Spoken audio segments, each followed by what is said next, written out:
Hey guys, welcome back to the Clean Slate podcast. My name is KD, and I'm so glad that you've decided to join me again today on this episode. Today, we're going to talk about manipulation, control, gaslighting. I spoke about financial abuse and how difficult it was financially. But one of the last things that really motivated me to end this was what was going on in my sexual life in my marriage. So the last almost year or year and a half of my marriage before we ended up splitting, my ex had completely stopped sleeping in the bedroom. He was sleeping downstairs. He had a gaming addiction, so his day consisted of waking up at whatever time of day he did, sitting in front of his computer and playing video games. And when he was done playing at 2, 3, 4, sometimes 6 a.m. in the morning, he would go and sleep on the sofa. And he refused to sleep on the bed.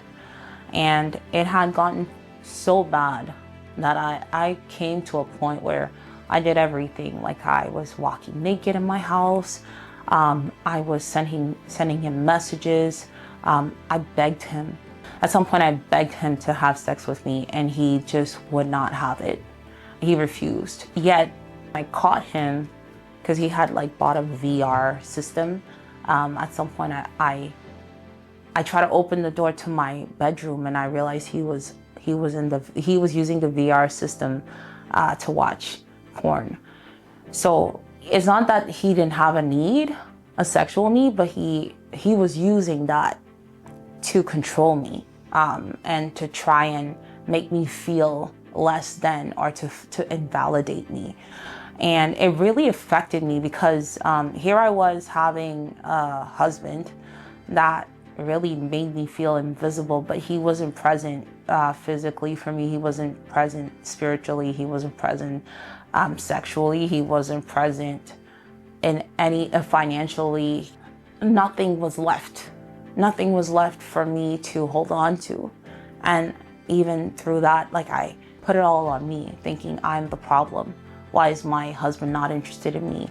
Why does he not want me? Why does he not see me? Why does he not hear me? And so it really affected me mentally. And so the manipulation worked. Throughout that time as well, I had a phone from work. I used to renew my phone with a corporate program at my job every 2 years. And so I had a phone that I could actually keep because for some reason, I didn't buy it back, so I could keep the phone. But since I renewed my phone every 2 years, I was gonna get a new phone. So we were gonna get an extra phone. At first, he's like, I'm gonna get your phone, and I'm gonna use it as my new phone, because he had an older version and he liked to renew his phone as well. And he used to want to purchase the phone outright. He did not want, he wanted to get the brand new phone, and he would purchase it outright because he didn't want to do the contracts or anything like that. But he would keep it for a decent amount of time. But then this time he said he's gonna grab my phone. He's gonna use my phone instead. And so he took my phone. I renewed my phone with my job, with the corporate program. I got a new phone, and a few weeks go by, and he's not using the phone. He's still using his old phone.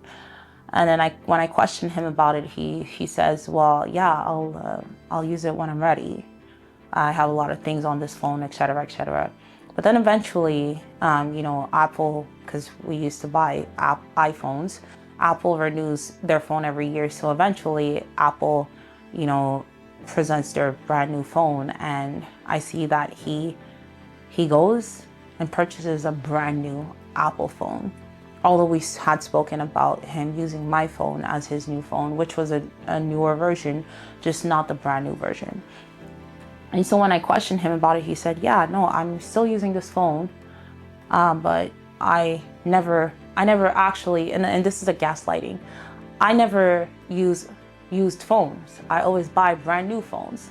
And so I'm questioning the whole conversation we discussed, if we even discussed it, if I misunderstood, but he's using this and he's saying, oh yeah, like I never said that. You believe that, but I never said that.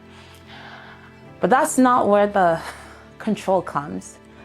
My phone, my old phone that he had in his hands, had all of my conversations. It was still my Apple ID. So all of my emails, all of my iMessage conversations, everything, all my transactions, my passwords were still on that phone. So he had access to my entire life. My life is on my phone. Like many people out there, I'm sure. If someone sent me a text through iPhone, he could see it. If someone sent me an email, he could see it. He had access to my entire life. He knew that. So even if I didn't speak to him about something, if he had my phone, he could see that who I was talking to when, who texted me. He had access to my entire life, and he was controlling me that way because then I felt obligated to tell him stuff. Otherwise, he was going to see it on the phone anyways. We used to live on the Quebec side, and we moved to the Ontario side. And when we were moving, financially, it didn't make sense for me to pay for the daycare for my children. So I said, we need to buy a second car. The second car is going to cost me less per month, and I'll have time to drop off the kids, go to work, come back, and pick up the kids after work on time. And although he wasn't working, I had to go pick up the kids. He wanted me to pay for the daycare, which was going to cost me 3 times as much as paying for an actual car. And so I decided to not go with what he requested and bought a car anyways against his will. And that created a huge problem in my marriage already. But there was some times where I had no choice but to do certain things because I was going to be left to fend for myself. And even my children, very young, I taught them how to do certain things on their own because he wasn't going to do it. He was in the house, but he wasn't participating in anything that had to be done within the house. And so I had to do it myself. I had to teach my kids how to take care of themselves. I had to find ways to make it work for me to still be able to work and still be there for my kids, and for my kids to be able to still do certain things. But he had control over all of my life. And so at one point, as I bought the car, which he started using eventually, but as I walked next to the car, I see that my phone gives me a message saying AirTag nearby. And so he had put an AirTag in my car to check my location. And then when I went back in the home and started questioning him about it, he downplayed it. He pretended like I was over exaggerating, that, you know, he always buys the new technology and it's for us to know where the cars are, etc., etc. But he never told me that he put an AirTag in my car. The number one manipulation was his illness. My ex suffered from a critical illness. And, you know, when you say your vows and you say through sickness and in health, if you don't understand what that means, think again, because the illness was something that was used consistently in my marriage to manipulate me. I cannot go here because I'm sick. I cannot do this because I'm sick. You have to do this because I'm sick. You have to carry this because I'm sick. There comes a point where that cannot be the answer to everything. It cannot be your life, and nobody can live like that. And I have so much respect for single moms because we weren't meant to have children alone. Women were not meant to have the responsibility of a household alone. It's important for the children to have a father in their lives. It's important for the children to have both parents in their lives. That has an impact on them. But it'll have a bigger impact if they live in a toxic environment where all they know is gaslighting, manipulation, abuse, and they don't know anything healthy, because that leaves an imprint on them, and that manipulation has an impact on you as a parent. You can't function normally when you're constantly being manipulated, gaslit. It has psychological effects on you. You second guess everything that you do. You second guess everything that you are. You can forget who you are. And that's not healthy. There was constant manipulation, constant gaslighting. And for a long period of time, I just thought I was crazy. I was questioning myself.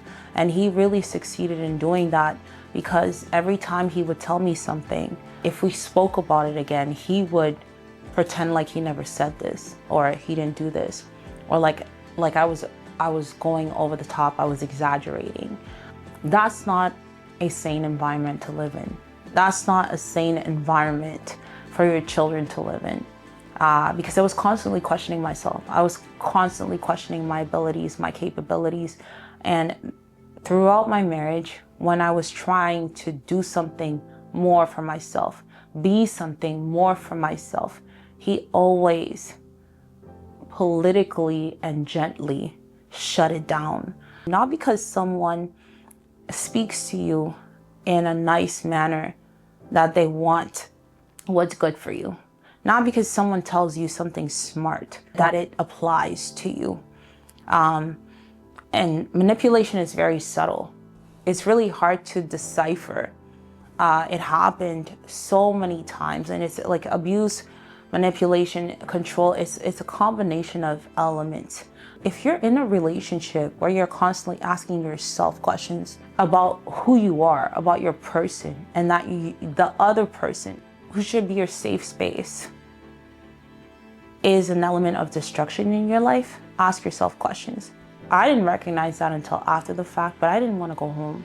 My home, which was supposed to be my safe space, I hated it. Even when I would go back home, I would sit in the car and I would wait before I go in, because it just wasn't safe for me to be there anymore. And my children paid for that, because they were in that toxic environment. And you know, I really got really busy because I could not go there. But I did not want to be there. I could not breathe there. I was suffocating there. And there's nothing good about that for you, because this is the life you're teaching your children to live, and you cannot survive that. You are living a slow death, and it will be the end of you. There are certain people that are in your life that are toxic. And I'm not just speaking about, you know, marriages and relationships. I'm speaking people. There are people in your life that are just simply toxic, even if they're your blood. If you want to save yourself and your children, you need to distance yourself from them. You need to actually create boundaries. There's a book called Boundaries that I read that really helped me throughout my healing, and I encourage you to read it as well. You have to set boundaries, because if you don't, these people will be the death of you. And then they will blame you and say you were the one that was crazy. So I encourage you, look for help, read that book, go find the help that you need so that you can come out of this toxicity, because it will poison you, poison your life, and poison the people that are surrounding you. So I encourage you, it's never too late to start your clean slate. If you like this episode, please share, comment, and spread the word so that more people can hear this, because we cannot stay in this state. We cannot survive in this state, and God doesn't ask us to survive in an abusive state. So I encourage you, share, subscribe, like, and it's never too late to start with your clean slate. God bless.